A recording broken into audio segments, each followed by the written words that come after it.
Ponto de Vista. Apoio Grupo Mendes.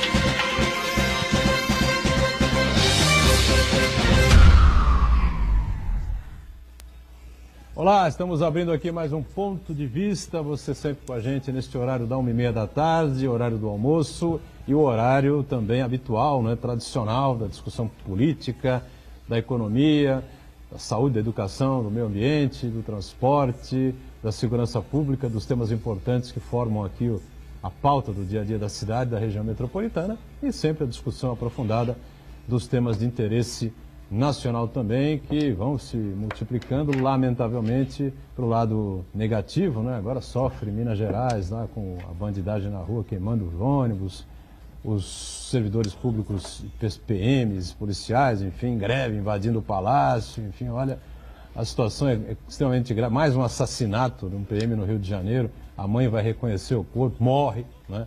Passou mal, morreu, né? No momento de reconhecer o corpo do filho, ou seja, notícias assim, que são realmente nada agradáveis para todos nós, né? Mas que lamentavelmente formam a pauta aqui que o país atravessa e que esse governo caótico mostra para todos nós. A sequência do governo caótico, né? Canso de dizer que realmente em 2014 o Brasil não tinha chance, né? O segundo turno foi uma tragédia, Dilma e Temer de um lado contra Aécio Neves do outro, realmente o país só podia... Lamentavelmente não precisava acabar do jeito que acabou, né? Do jeito que está acabando esse período de 4 anos, né? Mas as chances de termos um país melhor, não é? Um avanço na área social, enfim, realmente foi pro ralo. E lembrando que a nossa reprise é diária também aqui na Santa Cecília TV, o Ponto de Vista você pode rever à noite, às 20 horas, né? 8 da noite, sempre aqui no Santa Cecília TV, e com prazer a gente recebe Uriel Vilas Boas, né? Sindicalista, advogado, figura que está sempre antenada com a cidade e com o país. Tudo bem, Uriel? Está, dentro do possível, né? Não, para mim está muito bem, porque o Palmeiras foi campeão ontem, internacional, e ainda ganhou do Grêmio. Então, nesse aspecto, eu falo isso, não é com ironia, não. Do Grêmio ganhou bem mesmo. Não é com ironia, não. É que realmente, como você falou, há um grande índice de preocupação e que as pessoas vão seres, eu diria, que têm uma visão em termos de uma sociedade que a gente quer viver, tem que ter preocupação, sim. E eu fico satisfeito quando assisto os programas, os debates que são feitos, o intuito de, pelo menos, chamar a atenção de uma comunidade, o que é preciso fazer, como fazer, porque isso é da maior importância. E eu fico satisfeito de estar aqui ao lado de um poeta, né? Isso dá um clima mais tranquilo. E o meu amigo Ronaldo Serato, meu colega de política, e o Marco Santana, como sempre. E você, é uma satisfação muito grande estar aqui. O nosso delegado poeta, Paulo Della Rosa, também participa com a gente, colabora conosco nesta edição. E tem muita coisa para você explicar aí, Della Rosa, durante o programa. Por exemplo, esse Atlas da Violência divulgado recentemente, que é estarrecedor também, né? Prazer recebê-lo. O prazer é todo meu, Edgar. Num momento muito difícil da nossa nação, num momento muito difícil para a família policial, num momento muito difícil para a sociedade que efetivamente acorda e vai deitar cada dia mais apreensiva, cada dia mais encurralada, encarcerada e especialmente cada vez com menos esperança. Mas o importante é que temos a oportunidade na data de hoje de discutir a temática com homens que estão fazendo a diferença na região, na costa da Mata Atlântica há muito tempo. Você, Edgar, pela coragem da escolha dos temas, pela isenção com que se comporta na condução dos trabalhos e especialmente pelo seu carisma que nos encanta a todos. O nosso Marco Santana, sempre tão lúcido, sempre tão equilibrado na escolha da pauta, privilegiando, sim, as pessoas que os nossos telespectadores sonham em ouvir. E, naturalmente, com o coração absolutamente tomado da mais profunda alegria, estar ao lado do meu mestre, Uriel, alguém que sigo há muitos anos, com quem aprendo sempre e apreendo aquilo que se sonha de um Brasil melhor, a consciência das dificuldades e a coragem para enfrentar os problemas. E esse ser humano gigante, que ele é maior mesmo que todos nós em física, espiritual, emocional e intelectualmente, o meu amigo Ronaldo Serápicos, a quem, se tivesse eu 10 vidas, não poderia retribuir o muito que já fez por mim. Muito obrigado por essa oportunidade.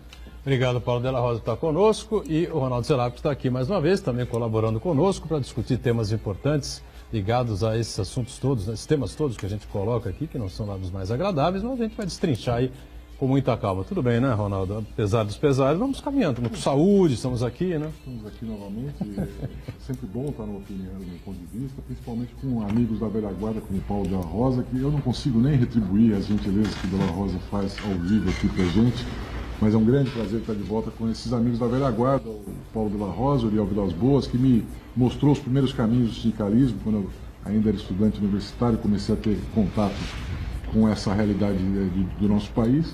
E eu acho que ainda não caiu a ficha, ligado? Nós ainda não estamos fazendo o que é necessário para o Brasil sair desse fundo do poço. Eu acho que alguns veículos de comunicação começaram, então nós temos programas como este aqui, você, Edgar, o Marcos Santana, que levam à frente os assuntos importantes, tentam discutir, mas eu ainda não vejo reação da sociedade civil. E é por isso que eu acho que o fundo do poço ainda não chegou. Dá para ir mais longe ainda, mais fundo, porque infelizmente eu não sinto ainda da sociedade a reação necessária para dar um basta.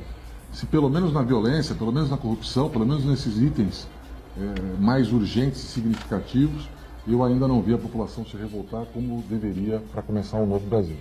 Marcos Santana lá na ponta, sempre conosco, acompanhando aí as redes sociais, as transmissões aqui do Ponto de Vista, e a sua participação conosco sempre importante. Tudo bem aí, Santana? Boa tarde a todos, boa tarde aos amigos, boa tarde especial que nos acompanha ao vivo. Quero cumprimentar você e convidá-lo a participar do programa, mandando sua pergunta, crítica, sugestão, pelo Facebook, Ponto de Vista com Edgar Butrão, ou por e-mail, contato@pontodevista.tv.br. O programa também pode ser acompanhado ao vivo, também na internet, santaportal.com.br/tv. As edições anteriores ficam disponíveis também na internet, no nosso canal no YouTube, na nossa página no Facebook. E você que nos acompanha na reprise às 20 horas, uma boa noite. Lembrando sempre o mantra de todo dia, o programa acaba ao vivo às 12h30 da tarde, até às 8 da noite quando começa a reprise. Tem assuntos aí, coisas que acontecem pelo país, que a gente evidentemente não pôde captar, não é? E discutir aqui no programa ao vivo. Mas ontem o STF, por exemplo, suspendeu por 8-2 o tal voto impresso, né? O que seria esse voto impresso? Você vai lá na urna, digita lá os números do seu candidato a presidente, seu candidato a governador, senador, senadores, é isso? 2, né? Não. 2 agora. 2 esse ano. Então, voto para presidente, um para governador, dois para senadores, são 4, um para deputado federal, outro para deputado estadual, 6. Né? Aí você dá o enter e aí sai, né, impresso os números em quais candidatos você votou. Você pega e leva para casa como se fosse um recibo, uma garantia, né, de que aqueles votos que você deu realmente foram computados para aqueles determinados candidatos que você optou na urna. Mas o STF ontem derrubou essa tese até por pedido da própria Procuradoria-Geral da República, alegando que o sigilo do voto estaria aí sob alto risco, enfim. Gilmar Mendes, que é favorável, né, a que se devagarzinho, né, coloque em prática essa novidade, votou a favor do voto impresso e também votou a favor o ministro Dias Toffoli. 8 ministros votaram contrariamente, portanto foi de goleada, e o presidente do Tribunal Superior Eleitoral, que é o ministro Fux, né, preferiu se eximir, enfim, se colocou como suspeito no caso e preferiu não votar. Então, fica tudo como dantes no quartel de Abrantes, Uriel. O que me preocupa é que um assunto desse porte, a meu modo de ver, não teria que ter a deliberação do judiciário. Nós temos o legislativo, no caso o Congresso Nacional, o Senado e a Câmara, que deveriam deliberar em função do que ele representa para a comunidade. Quando vai cair no judiciário, por que o juiz, embora do Supremo, tem que tomar essa deliberação? Eu penso que nesse aspecto nós estamos no país nos últimos anos, mas de forma assim, onde o tribunal aparece como um poder acima dos dois poderes anteriores, que é o executivo e o legislativo, que são eleitos. Os ministros não são eleitos. Eles são indicados, passam pelo Congresso Nacional, uma sabatina e não me lembro de nenhum caso que o Senado deliberou pela não indicação do ministro. Consequentemente, Acho que nunca, né? nunca, eu não tenho muita certeza, mas nesse aspecto nós temos que pressionar o Congresso a se manifestar a respeito disso, porque o voto, a garantia do voto é importantíssima. Não estou dizendo com isso que a gente tem que votar na urna, não. É voto eletrônico, mas eu quero ter segurança do dia que eu fui, em quem eu votei, para ninguém depois questionar se houve manipulação ou não. Lamentavelmente, essa decisão do tribunal é decepcionante. O que você acha, Paulo? Estava esperando por isso, enfim? Novidade? Eu Não, tinha novidade, né? quase certeza que isso ia acontecer, comungo em gênero e número e grau a opinião do nosso mestre Uriel no que diz respeito a essa judicialização que o Brasil vem sofrendo. Nós temos um histórico de independência dos poderes, de maneira harmônica, em que pese a podridão que tomou conta do Legislativo, em que pese a incompetência e a podridão que tomou conta do Executivo, não me parece racional numa sociedade democrática, num Estado democrático de direito, que poderes acabem de maneira subserviente se acomodando para solucionar os problemas intestinais de cada um deles. Isso é um retrocesso. Agora, quanto à medida em que pese, digo, eu não aceitar a ideia de ser feito pelo Supremo ou pelo Poder Judiciário, me parece bastante razoável que em momentos de tão pouco pirão, de tão pouca farinha, o pirão tem que ser menor mesmo. O gasto que isso acarretaria está por volta de 590 milhões de reais. Um gasto que o Poder Executivo, o Poder Legislativo e o Poder Judiciário não tem condição de fazer frente, a não ser que penalize ainda mais a senhora, o senhor, nós todos nos impostos. Então, por vias tortas, e eu sou absolutamente contrário que se chegue a qualquer lugar por vias tortas. Repito, é um absurdo que isso tenha sido feito pelo Poder Judiciário, mas, confesso, estou satisfeito porque, de alguma forma, evitamos gastos. E, minha gente, mais importante do que essa pretensa segurança ou insegurança na hora do voto é cada brasileiro ter absoluta consciência da responsabilidade que é votar e o fazer com amor à pátria, com respeito a si mesmo e olhando um pouquinho, mestre Uriel, além do próprio umbigo, pensando que aquele gesto seu, o gesto mais importante dessa palavra mágica chamada cidadania, que é votar, repercute não só na minha vida, na vida da minha família, mas na sua, na família do grande Serápicos. Então, esperemos que em outubro as pessoas se lembrem disso. Ronaldo Serápicos, eu não estou lembrado de ser de 96, você começou em 1992 a urna eletrônica.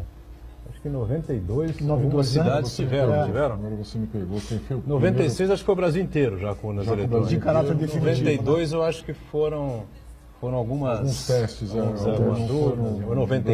94 também tivemos, né? Então, muitos locais Mas aí acontece o seguinte, no Norte e Nordeste demoraram também a receber. Fica desde esse período em que algumas figuras aí que são mais inteiradas com o tema, né? A gente tem um amigo Brunazzo aqui, né? Aqui em Santos, eu entrevistei algumas vezes, enfim. E o que ele diz é o seguinte: você não pode dizer que a urna eletrônica é corruptível, né? Mas também não pode garantir que não é.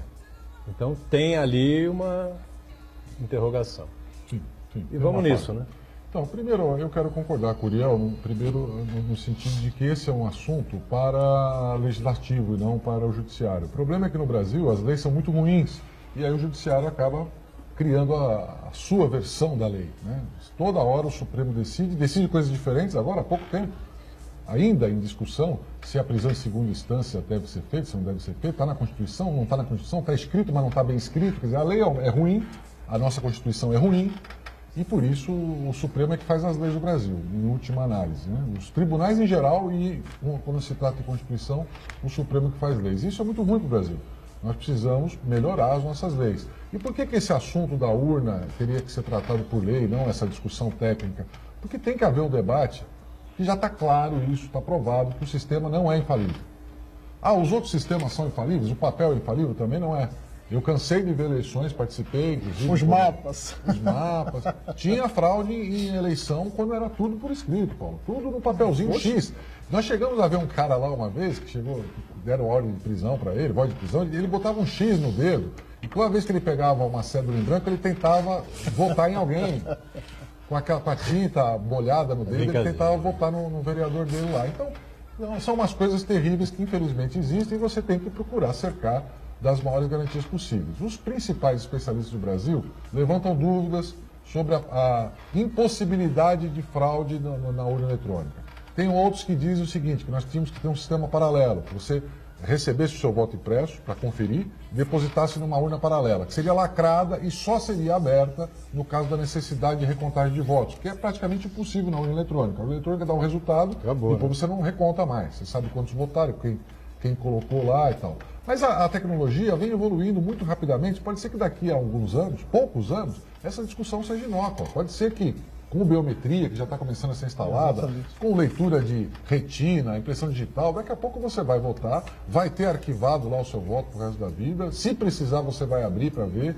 Enfim, eu acho que é um assunto que precisa passar por lei, precisa ser atualizado regularmente por lei e precisa estar de olho na nova tecnologia que vem chegando por aí. O que aumenta muito a dúvida, né, e a interrogação da urna eletrônica brasileira é que os principais países aí pelo mundo afora não fazem isso. Mas tem muitos países muito desenvolvidos, à frente do Brasil, inclusive, por exemplo, que fazem o imposto de renda na mão até hoje.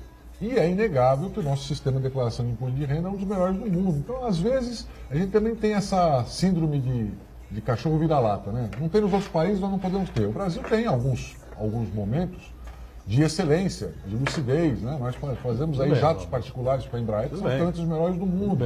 E esse sistema de arrecadação do imposto de renda é muito bem feito e é motivo de avaliação em vários países do mundo. Os caras vêm aqui, olham o sistema de voto eletrônico, de urna eletrônica, e não confiam, aparentemente, para implantar nos seus respectivos países. Tem custo, tem custo para os Estados Unidos, custo para a Inglaterra, para a França, custo para o Canadá,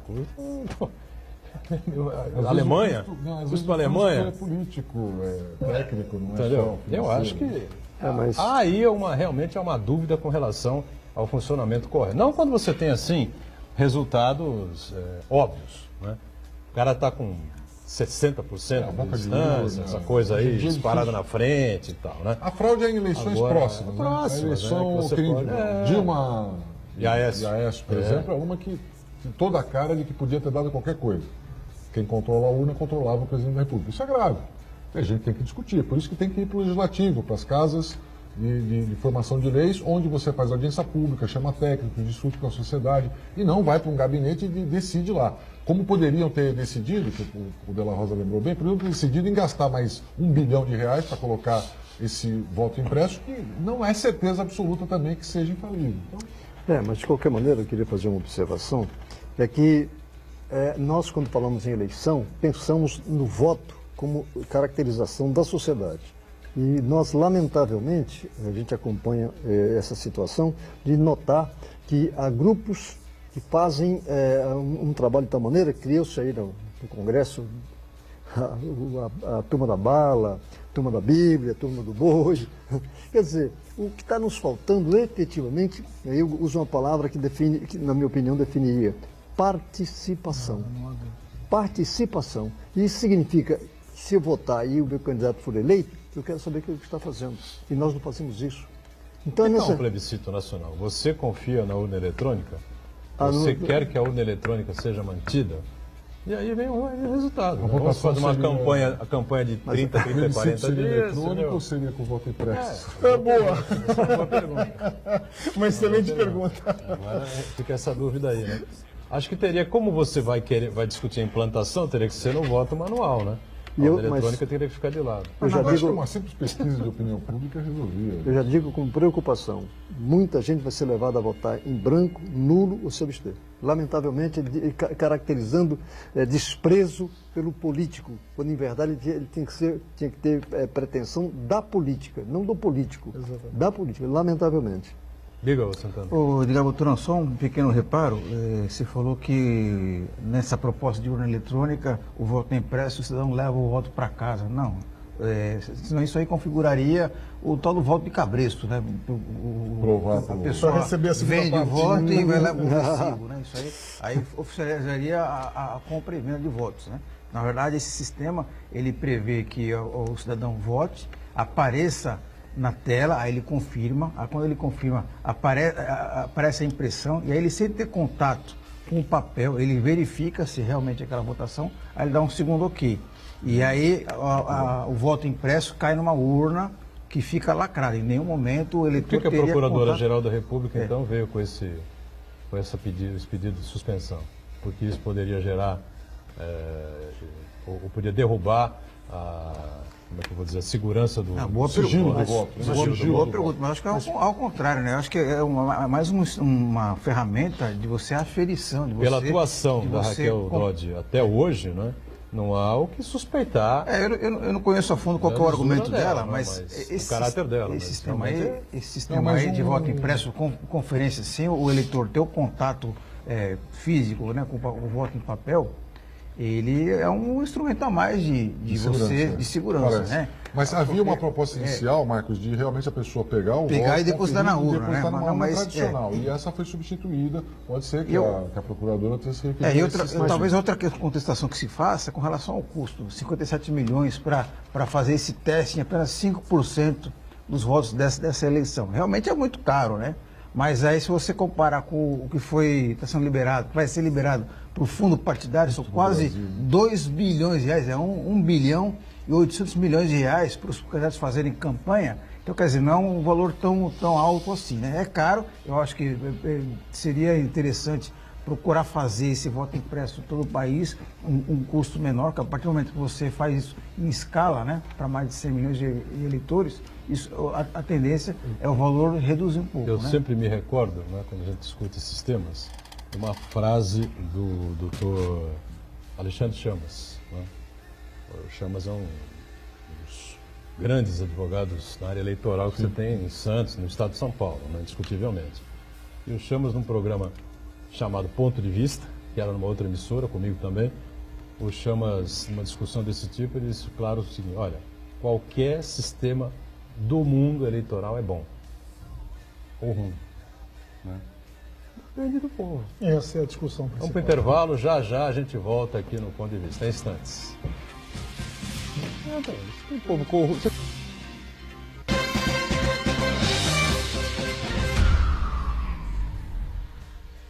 Existe um lugar em Santos onde você encontra os empreendimentos mais fascinantes da região. Um lugar amplo, aconchegante, feito para oferecer o melhor atendimento para você. Um lugar que reúne as melhores opções residenciais e comerciais nos bairros mais nobres de Santos. Um lugar que a gente nem precisava dizer, porque você já sabe. Central de Vendas Grupo Mendes, Rua Guaiaó 55, Aparecida. Venha fechar um bom negócio para abrir as portas do seu novo lugar. Santa Cecília TV no canal 52.1 HD. Se você ainda está com dificuldade de sintonizar a Santa Cecília TV em alta definição pelo sinal digital, você precisa escanear os canais da sua TV através da autoprogramação no seu controle remoto. É bem simples e você sintoniza os nossos programas com qualidade digital, de imagem e som, sem pagar nada por isso. Santa Cecília TV 52.1. Escaneie e sintonize a maior programação regional da sua TV em alta definição. Você é forte e está na hora de mostrar que você pode tudo, que o mundo está preparado para você, que os amigos, que a família se orgulham de você. Chegou o seu tempo de voar mais alto. Vá em frente, tenha foco e determinação. Não fuja dos desafios, pois são eles que te levarão ao sucesso. Supere. Deixe a Unisanta inspirar você. Orgulho de ser do Santa.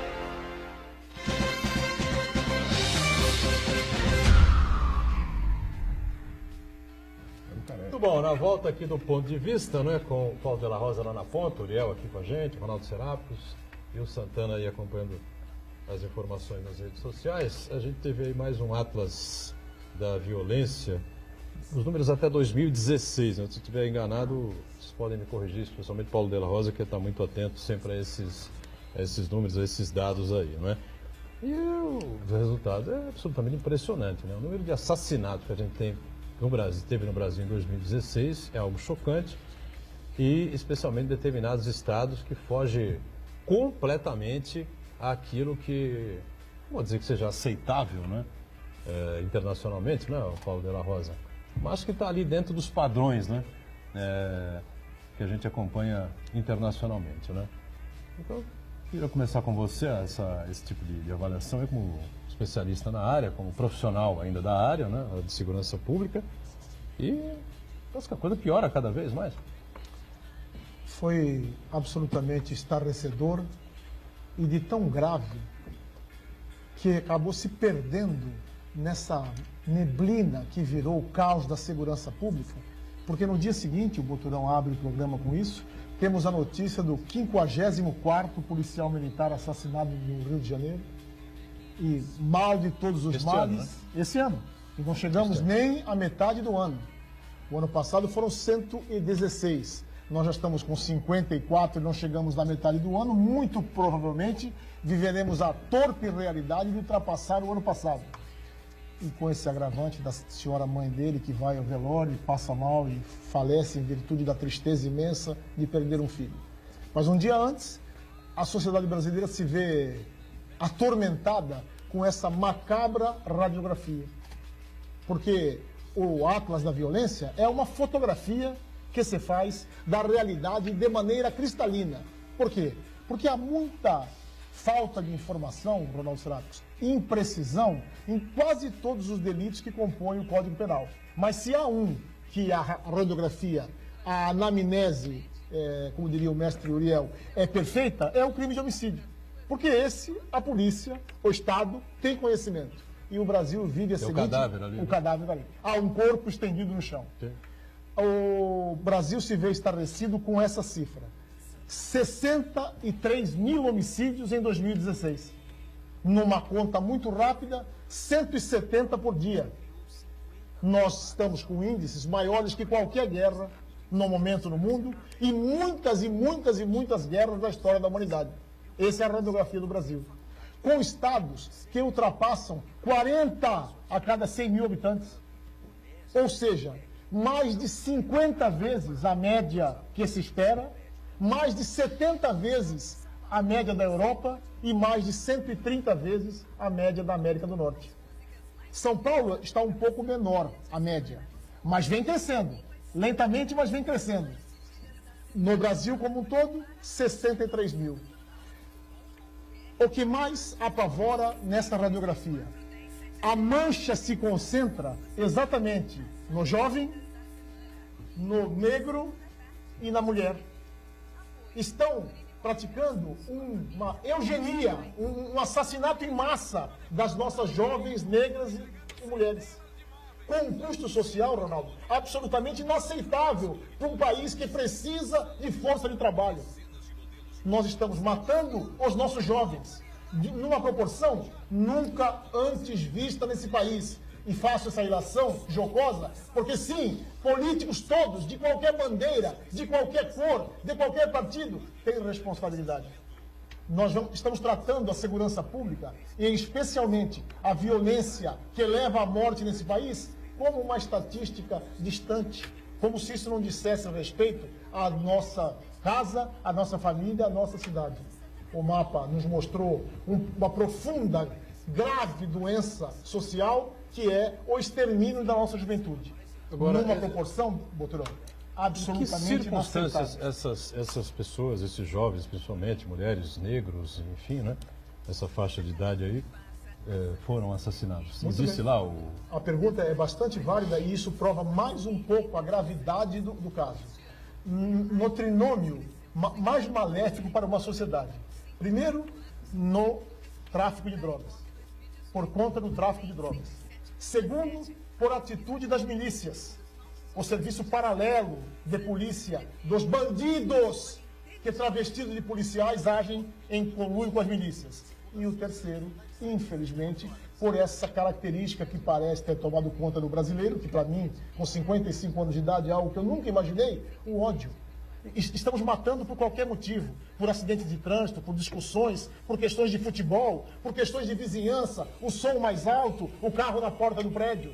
Então nós estamos realmente num momento caótico, absolutamente caótico. Não temos uma política de segurança pública clara e até agora não houve um candidato à presidência que tenha apresentado uma política clara.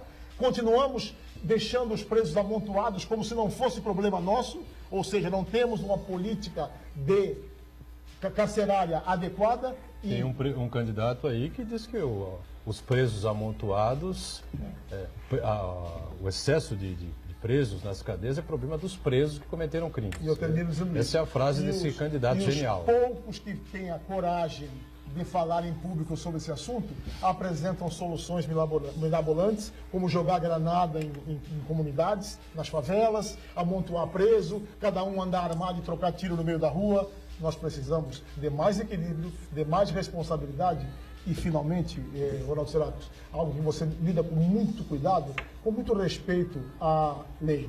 Estamos atropelando as leis, achando que criar leis novas é sempre a solução, não dando a cada qual a sua precisa responsabilização e especialmente nós como um todo, porque na Constituição, mestre Uriel, segurança pública é dever do Estado, mas é responsabilidade de todos. Diga, Leão.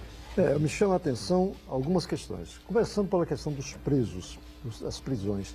Há estatísticas mostrando que um percentual razoável sequer foi julgado ainda. É verdade. Sequer foi julgado ainda. Por que está lá dentro da prisão, então? Estou falando isso para evitar a aglomeração. Já ouvi, porque quando estava fazendo direito, eu via pessoas presas, quando a gente visitava lá fazendo o estágio, que comentavam que lá dentro, quando entra, o sujeito tem que se sujeitar à liderança que está lá dentro, é o grupo que está lá dentro, que determina as regras do comportamento. A segunda questão que me chama a atenção é que nós temos a Polícia Federal, que está aí trabalhando principalmente na questão do Lava Jato e por aí. Você não vê, dá um tiro. E não vê que eles levam tiro também. Então é um policial gabaritado, que não é diferente do policial civil, mas eu digo a forma de trabalho. Porque eu participo de um conselho de segurança aqui na minha cidade, no meu bairro, e noto toda a reunião que a gente faz, o delegado presente, o oficial PM presente e a Polícia Civil presente questionam. Está faltando equipamento, está faltando mão de obra, está faltando... E quando você lê no jornal que está abrindo um concurso para mil policiais civis, a bandidagem sabe disso. Ela conhece a situação em cada bairro, em cada local. Então, aqui em Santos tem uma experiência, começou agora, da vizinhança solidária, no Marapé. Os moradores de lá estão se reunindo, discutindo com a Polícia Militar uma forma de evitar tanto roubo que estava no bairro do Marapé. Então, o que nós temos aí nessa situação, o índice de violência no Brasil, o índice mais avançado é em Sergipe, estado de Sergipe, um estadinho, né? Lá no norte, e a violência maior, esse índice que foi mencionado aí, atinge o estado de Sergipe. Então, o que nós precisamos é discutir. Nós vimos a reportagem recente, a história dos 100-100, referindo-se ao jovem. É o sem emprego e sem estudo. O neném, né? Não, é sem... Neném também. Nem estuda, nem trabalha. Nem estuda, é o neném. Eu falei sem e me equivoquei. Mesma coisa. Mas, então, denota isso que o Estado não deveria investir somente no policiamento. Não, também no policiamento. Mas, na verdade, deveria investir na cultura, no lazer, no esporte, para a juventude. Para a juventude. Isso é necessário que se faça para dar ao jovem uma perspectiva e à família a garantia do... Isso é uma situação, Ariel, que tem que se refazer, não é? O Estado brasileiro. O poder público tem que se reinventar, porque não é mais possível, entendeu? Aquela discussão que nós tivemos aqui na semana passada, a Petrobras fica estatal, a Petrobras vai, não sei o quê, eu viro aqui o Eletrobras, não sei o quê. Eu falei, Petrobras, Eletrobras, pô, nós temos gás, né? para botar no hospital público brasileiro. Olha a situação dos hospitais públicos pelo país afora. Você tira ali, vai, o estado de São Paulo, que o pessoal que reclama, porque o estado de São Paulo, veja os índices de violência do estado de São Paulo.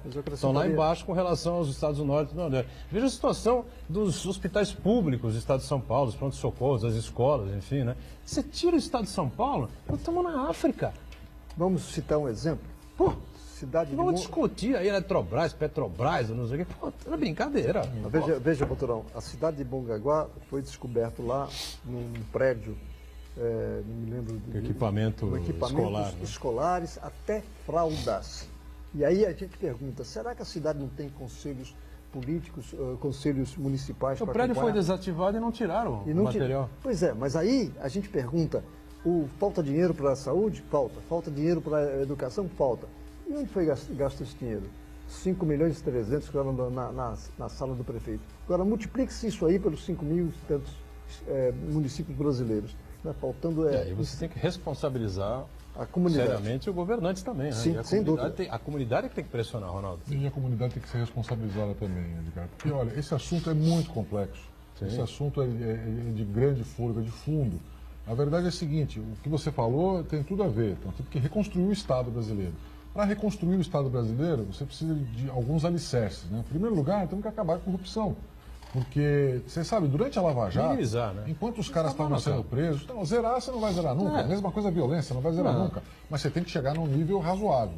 Enquanto a Lava Jato estava prendendo presidente da República, ex-governadores, ex-senadores, o prefeito continuou roubando. Você foi na casa do prefeito, achou dinheiro na casa dele. 5 milhões de Você vai reais, fazer a reportagem no hospital, você acha o cara roubando em São Paulo, no Rio, no Rio Grande do Sul, na Paraíba, no Norte e no Nordeste. Não é aqui, ali, é no Brasil inteiro descarado. A impressão que a gente tem, e deve ser verdade, é que 60%, 70% dos municípios do Brasil não é que são mal administrados, são roubados descaradamente. E aí roubam também nas assembleias legislativas, roubam também no Poder Judiciário, roubam também nos outros poderes constituídos. Roubam no sentido de desvio de função, desvio de cargo, coloca parente, coloca amigo, aumenta o teto, não cumpre a lei. Isso tudo é desvio de recurso público. E isso mata qualquer Estado, porque aí você não tem dinheiro para investir na educação, não tem dinheiro para cultura, não tem como salvar o jovem, como o Uriel estava sugerindo aqui. Como é que eu vou dar mais atenção e mais oportunidades para o jovem se eu não tenho recurso nenhum? Então o Brasil tem que se reconstruir financeiramente, economicamente, e isso começa com o combate à corrupção. Nós temos algumas prioridades, Edgar. O assunto é muito complexo, mas tem 2, 3 itens que tem que dar uma prioridade absoluta. E eu, do meu ponto de vista hoje no Brasil, é corrupção, a recuperação econômica, quer dizer, políticos decentes, novamente, pelo menos na presidência da República, e transformar a segurança numa coisa mínima, razoável, para as pessoas poderem ter coragem de sair para trabalhar na rua. Porque hoje o medo que dá é de sair na rua, de atravessar, de levar uma criança na escola. Né? Eu vou pedir ajuda aqui para o Marco Santana. Marco, 16 anos atrás, ou 17 anos atrás, nós fazíamos aquele programa na Rádio Litoral. Jornal da Litoral. Jornal Litoral, entrevistamos lá candidatos a governador há 16 anos atrás. Geraldo Alckmin, Paulo Maluf, o Zé Genuíno. Ninguém tinha uma proposta de segurança pública há 16 anos atrás. Se elegeu o PSDB sem proposta nenhuma. Depois foi reeleito o PSDB sem proposta nenhuma, reelegeu o sucessor sem proposta nenhuma, e até hoje no estado de São Paulo, que é o estado mais rico da nação, eu pergunto para você que entrevistou esses caras todos, qual é a proposta de segurança pública que apresentaram em alguma eleição? E nós engolimos os caras, e votamos nele, eles estão aí eleitos até hoje. Então nós aceitamos, Edgar. A população aceita ser enganada, a população aceita passar o papel ridículo. Você quer dizer que o PSDB engana a população há 25 anos? Não podia ser só o PSDB, podia ser o PT, porque o Zé Genuíno foi entrevistado também, e a proposta dele era reativar a rota. Quando nós apertamos ele no programa, falou, mas o candidato, qual que é a sua proposta de segurança pública do Estado de São Paulo? Ele estava tão despreparado, que lá no meio da confusão ele falou, não, vamos reativar a rota. Ele teve coragem de falar isso ao vivo no programa de rádio aqui em Santos. Saúde, o Brasil tem um problema crônico que é o seguinte, que deixa outros problemas se tornarem problema de polícia, né? Por exemplo, a questão do consumo de drogas, uso de drogas, é um problema de saúde. E o Brasil deixa de tal maneira que acaba virando um problema de polícia. A solução é prender aquele usuário, aquele viciado que está vendendo ali para financiar o próprio vício, né? E o Ronaldo falou do PSDB, que durante muito tempo deixou de dar uma atenção mais especial à questão da segurança, e também a gente não pode esquecer que os governos federais do PT também não deram devida atenção. Eu não me às referi a partido, fronteiras. não, viu, Marcos? Sim, mas de modo geral, né? É que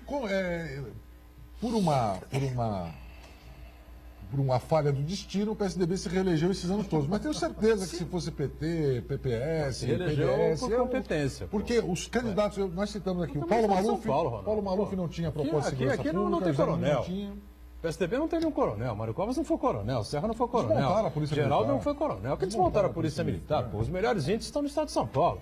Pô, me diga um estado brasileiro que tem um índice de segurança minimamente aceitável como tem no estado de São Paulo. Pô. Se você comparar o orçamento do estado de São O orçamento do estado de São Paulo, quanto fica? São Paulo. E quanto volta para o estado de São Paulo? Sim, não tem competência para administrar. Não o tem estado de São dinheiro Paulo, para não nada. tem competência Agora para aumentaram o administrar teto do funcionalismo público em São Paulo. O Márcio França estava ontem ou anteontem, não me lembro, em Brasília para discutir com a ministra Carmen Lúcia a situação, como é que vai pagar os caras, não tem dinheiro para pagar os caras. A Assembleia foi completamente irracional ao aprovar esse projeto, que dois deputados federais, dois deputados estaduais do PSDB foram honestos e decentes, não é, com o Estado e votaram contra. Não dá para subir teto. Ô, Edgar, você é desse ramo. Quem controla a Assembleia Legislativa há 100 anos não foi é sempre o governador do estado de São Paulo. Não, o governador Márcio França não aprovou. Não foi ele que incentivou. Então, agora não, mas a primeira oportunidade que tiveram, os caras atropelaram o governador, sinal que ele não tem mais força nenhuma dentro da própria casa. Não, é que os governadores, dominam as assembleias legislativas no Brasil inteiro. O governador vai lá, manda, olha, esse projeto eu quero que aprove, esse eu quero que não aprove. Tudo bem, passa isso.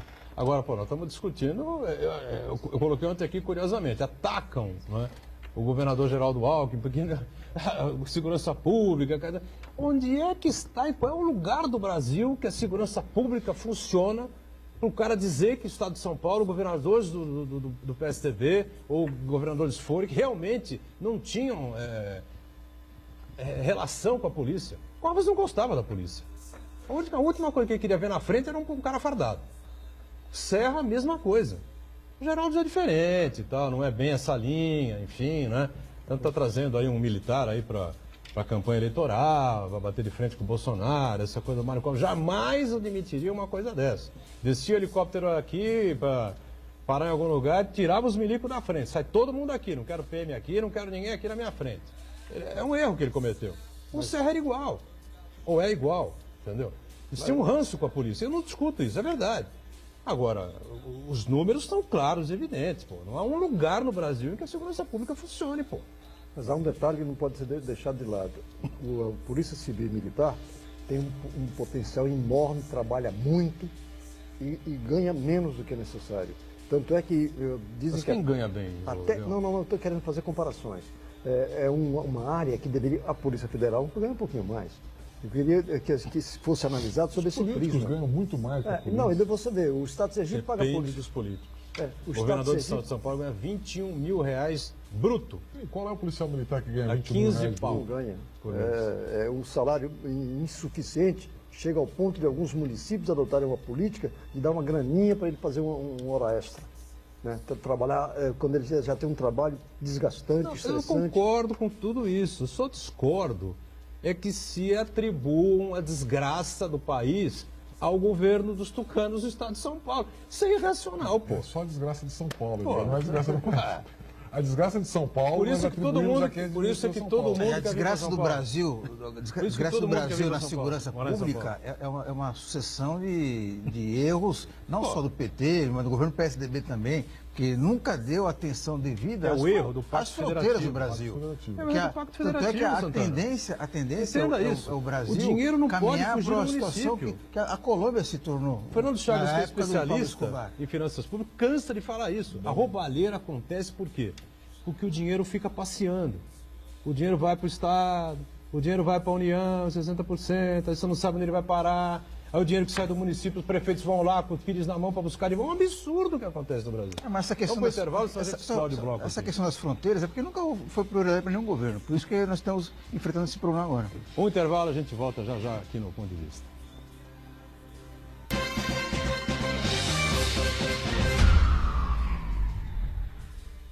Existe um lugar em Santos onde você encontra os empreendimentos mais fascinantes da região. Um lugar amplo, aconchegante, feito para oferecer o melhor atendimento para você. Um lugar que reúne as melhores opções residenciais e comerciais nos bairros mais nobres de Santos. Um lugar que a gente nem precisava dizer, porque você já sabe. Central de Vendas Grupo Mendes, Rua Guaiaó 55, Aparecida. Venha fechar um bom negócio para abrir as portas do seu novo lugar. O Brasil terá pela primeira vez uma Base Nacional Comum Curricular. O documento é democrático e respeita as diferenças. Com a base, todos os estudantes do país, de escola pública ou particular, terão os mesmos direitos de aprendizagem. Hoje a aula é sobre cidadania. Isso é bom. Se a base da educação é a mesma, as oportunidades também serão. Ministério da Educação, Governo Federal. Mistérios resolvidos. Curiosidades das principais celebridades do país. Dicas importantes para sua qualidade de vida. Programa O Guru, com Roberto de Ogum. Exclusivo na programação da Santa Cecília TV. Acompanhe entrevistas e reportagens especiais. O Guru, na Santa Cecília TV. A maior programação regional da sua TV.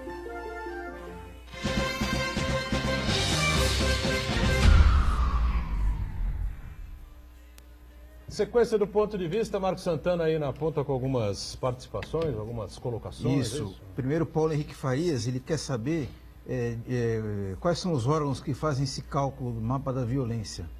Você tem aí, Santana? Sim, então, ele foi organizado pelo IPEA, que é o Instituto Brasileiro de Pesquisas Econômicas Aplicadas, em parceria com o Fórum Brasileiro de Segurança Pública, baseado em dados do Ministério da Saúde, que são notificações que são compulsórias. Ninguém fala assim, vou morrer, né? Exatamente. É uma notificação compulsória, então o IPEA e o Fórum Brasileiro de Segurança Pública que compilaram esses dados, organizaram e analisaram, inclusive não só em relação a homicídios, mas também a estupro, a violência no trânsito e assim por diante. Agora, o Paulo de la Rosa explicou aqui em que circunstâncias esses jovens, enfim, normalmente acabam, homens ou mulheres, enfim, acabam sendo assassinados.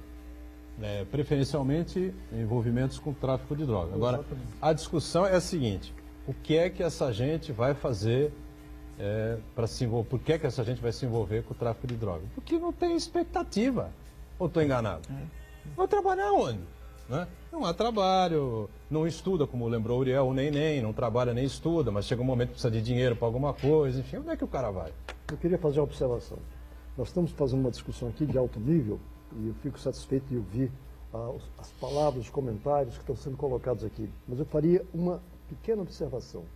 Nós temos aqui Vila Belmiro, Campo Grande, Marapé e Jabaquara.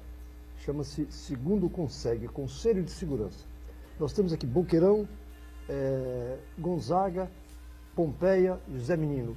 É o 7º Conseg. E tem mais 3 ou 4 conselhos desse porte. Eu participo do 2º, que é o meu bairro, Campo Grande, e estou sempre presente nas reuniões também do 7º.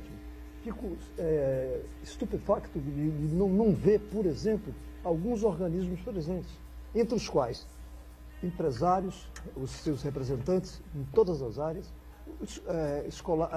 as escolas. Com que sentido? Porque se os conselhos se reúnem, levariam uma proposta efetiva a quem de direito em relação à segurança pública.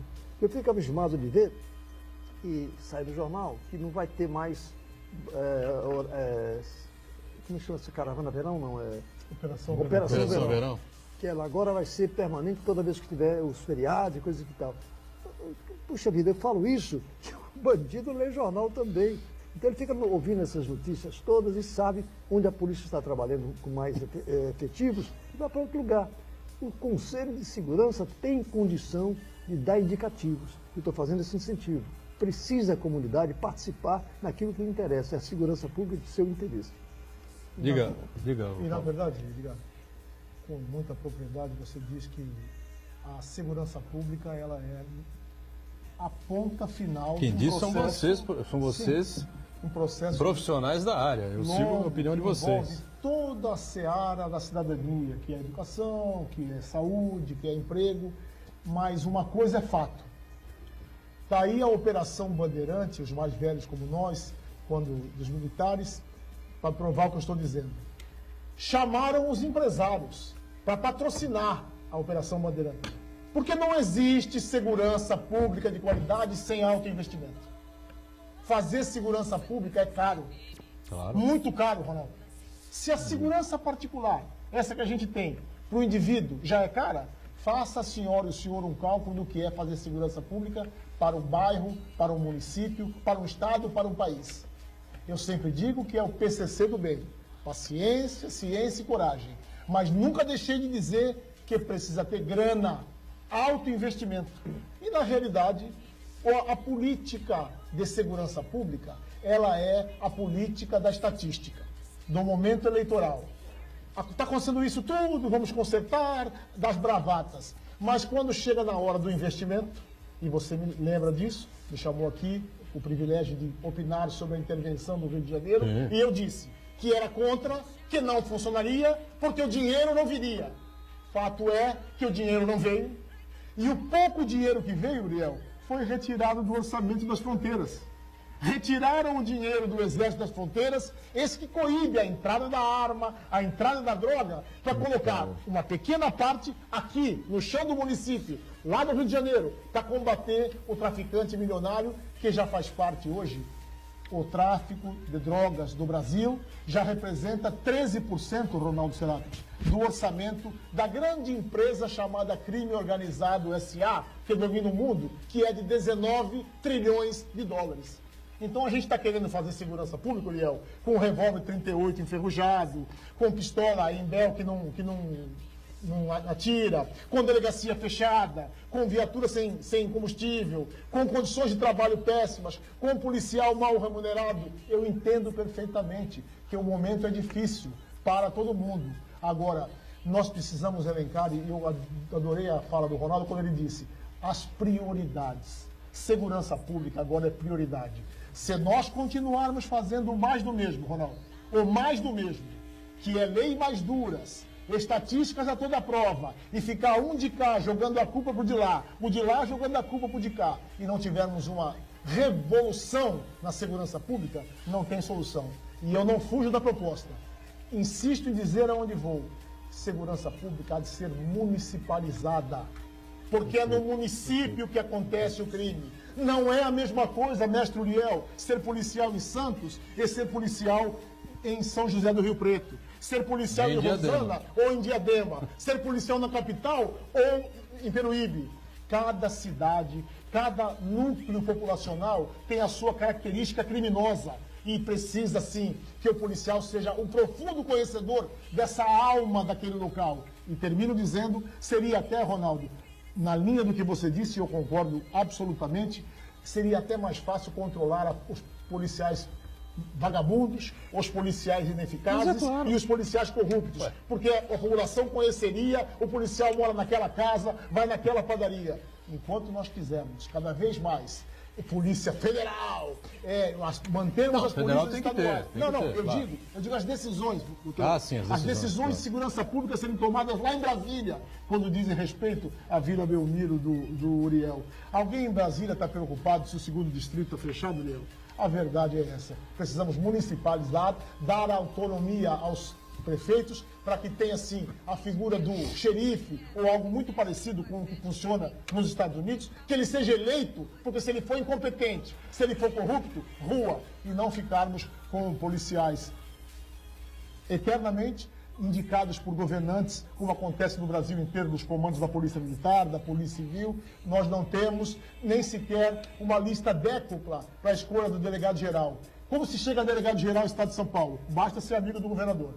Como se chega a comandante-geral no Estado de São Paulo? Basta ser coronel e amigo do governador. E eu acho, Ronaldo, que o Estado de São Paulo, essa nação bandeirante, merece uma polícia mais comprometida com os anseios da sua gente. O Botan não tem razão, os melhores índices são em São Paulo, mas a comparação não é boa, porque se compara com o Brasil, que tem os piores índices do mundo em matéria de segurança pública. O que você quer? O Estado de São Paulo não está inserido no contexto... Procure um mapa dos Estados Unidos. Se você encontrar o estado de São Paulo no mapa dos Estados Unidos, eu fico pelado aqui. Eu queria acrescentar 2 detalhes. Alá Armando Gomes, fico pelado aqui no ponto de vista se você encontrar o mapa do estado de São Paulo, o estado de São Paulo no mapa dos Estados Unidos. Eu queria colocar 2 questões. A primeira delas, que eu li numa revista, que o município de Nova York, o prefeito quando assumiu, ele investiu na segurança pública com o entrosamento da segurança, dos diversas forças de segurança. Com as comunidades, de maneira a evitar e diminuiu sensivelmente a violência. Em segundo lugar, como você tira soldados do exército para levar para o Rio de Janeiro, que não conhece o Rio, não conhece a estrutura... E por que só o Rio? Exatamente. Então, você fala sempre isso. Por que não só o Rio? Explica. Os piores índices não são do Rio de Janeiro. Sim, claro que o volume de crimes, de assassinatos, volume em bruto, acaba repercutindo mais internacionalmente até. Agora, por que não o Sergipe? Por que não o Rio Grande do Norte? Por que não o Ceará? Por que não o Maranhão? Por que não... Entendeu? Se você intervém... São muito piores. São muito piores, pô. Mas há um detalhe que a gente tem que chamar atenção também. Quando médicos, dentistas, e assim por diante, tem alguma discussão sobre saúde, é um monte de gente que discute numa reunião, no congresso, no seminário. Quais os especialistas em policiamento, em segurança pública se reúnem nesse país para discutir esses encaminhamentos? Mas isso aí me leva, viu, Uriel, a pensar o seguinte, acompanhando a fala de vocês e do Edgar também, nós temos um ciclo que nós precisamos completar. É um ciclo que hoje é vicioso, mas que ele pode ser virtuoso. Porque, vê só, o que eu estava reclamando aqui da população não é que nós tínhamos que opinar sobre segurança pública, nós temos que decidir sobre segurança pública. Nós precisamos exigir que o governo, que o Estado, que a comunidade busque as pessoas que entendem de segurança pública. Eu participei vários anos, Uriel, do Conseg, e a Polícia Militar dava um apoio enorme, a Polícia Civil dava um apoio enorme, e o Conselho foi definhando, porque não havia participação da comunidade. O Conselho era comunitário e a comunidade não queria participar. Depois se recuperaram, ele é cíclico também, né? De tempos em tempos a comunidade vai e volta. Mas nós precisamos discutir a segurança pública com quem entende de segurança. E aí, por exemplo, num programa como esse, que a gente encontra uma pessoa que entende de segurança com o Paulo de la Rosa, e ele fala, olha, segurança é assim, assim, assim, mas precisa de investimento.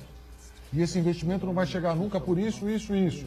Aí nós vamos, bom, e onde é que eu arrumo esse dinheiro? Aí eu entro na fala do Edgar Buturão, precisamos rever o Pacto Federativo. Exatamente. Porque o dinheiro não chega aqui. Como é que o Estado de São Paulo arrecada tudo isso aqui? O dinheiro não sai e vai embora. Então, aí ia falar, bom, e esse dinheiro todo, o que foi feito com ele? Ah, isso aqui foi para o SUS. Eu sempre escutava isso, que a saúde brasileira consumia, você vai ver os números lá, a saúde mesmo consome 20 e poucos %. Não é tudo. O resto está mesmo nas mordomias, no salário, na corrupção, enfim. Você percebe que segurança, nós começamos a falar de segurança e vamos chegar em assuntos mais profundos. Vamos chegar onde estão os recursos, onde está a corrupção, o que precisa mudar na legislação. Tem que mudar esse pacto federativo que os municípios não aguentam mais. Eu também concordo 100% que a discussão de segurança tem que ser municipalizada, Paulo, tem que ser.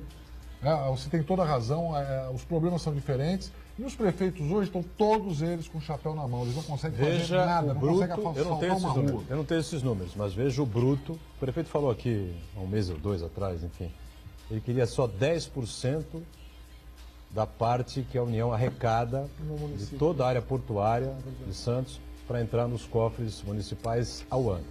Então você veja onde está o absurdo dessa história, entendeu? Onde mora a União arrecada muito mais dinheiro. O porto que funciona aqui, na nossa casa, né? É uma cidade colada na outra. O porto e a cidade de Santos. Né?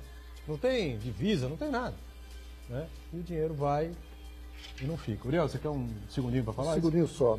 É que, mudando um pouquinho de assunto, já que está o programa terminando, hoje na Feira Livre encontrei o Elias e uma figura que gosta de bater papo comigo, gosta de me provocar, e ele colocou uma tese, que o transporte ferroviário, o transporte de caminhoneiros, o sistema de modal são 220, máxima de 220 quilômetros. No entanto, aqui no Brasil, você pega gente que vem de Sergipe até São Paulo. Então, nós vamos discutir na segunda-feira, no Fórum Cresce Baixada, uma proposta envolvendo a construção de ferrovia, porque interessa como emprego, interessa como transporte, e sem que o caminhoneiro perca o seu espaço. Posso dar uma sugestão, Ariel? Coloca na pauta também uma discussão. Eu acho que a cabotagem no Brasil merecia mais uma chance também, né? Essas distâncias que você falou, nós temos portos na costa inteira e a cabotagem brasileira foi destruída. Nós podíamos estar transportando um pouquinho de carga também. Ferrovias, está na nossa pauta.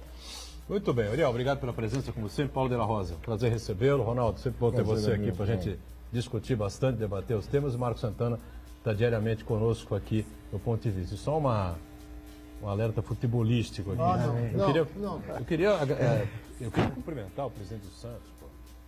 Hoje é dia 7 de junho. Dia 7 de junho, o Santos está eliminado do Campeonato Brasileiro. Eliminado. Parabéns. Olha, suaram a camisa, fizeram o diabo naquela eleição, né, para tirar o ex-presidente Modesto. Ganharam a eleição, conseguiram e estão entregando isso. Parabéns, né? Torcida do Santos encarecida. Pede o seguinte: doa todo mundo. Fique com o goleiro, com o Pituca e com o menino Rodrigo. Não precisa mais ninguém. Chega. Copete não? Chega. Copete não? Copete que vai. E o Gabriel? O Gabigol não? O Gabigol vai pro time da Marginal sem número. O Ponto de Vista diariamente com você, 1h30 da tarde ao vivo aqui na Santa Cecília TV e a reprise à noite às 20 horas. Obrigado. Tchau.